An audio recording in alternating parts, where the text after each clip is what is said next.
একদা এক ঘন সবুজ জঙ্গলে একদল হাতি শান্তিতে চলছিল। তাদের মাঝে ছিল এক ছোট্ট বাচ্চা হাতি। তার নাম ছিল টুনি। টুনি খুব দুষ্টু।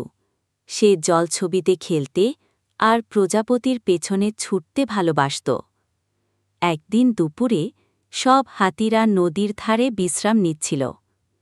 টুনি একটা ড্রাগনফ্লাই দেখে খুশি হয়ে একটু দূরে চলে যায়। সে বুঝতেই পারেনি সে তার মা গোজরা থেকে দূরে চলে এসেছে। জঙ্গলের ঝোপের আড়ালে এক ক্ষুধার্ত বাঘ।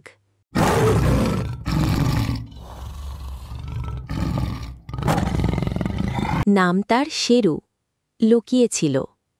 সে টুনিকে একা দেখে খুশি হল। তার চোখ চকচক করছিল। পাগুলো আস্তে আস্তে টিপে টিপে এগোচ্ছিল। সে ভাবল, এটাই আমার সুযোগ। শেরু লাফ মারতে চলেছে। ঠিক সেই সময় ধরাম মাটি কেঁপে উঠল।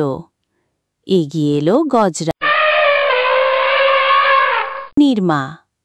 সে আওয়াজ পেয়েই বুঝে গিয়েছিল বিপদ ঘনিয়ে এসেছে। গজরা একটা বিশাল ডাক দিল। তার কান দুটো খাড়া, সুরটা উঁচু, চোখে আগুন জ্বলে।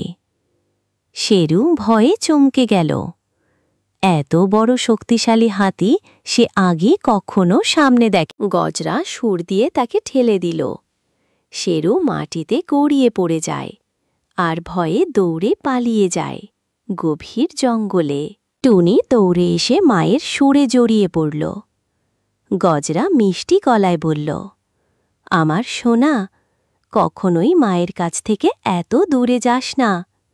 আমি তোকে সবসময় রক্ষা করব।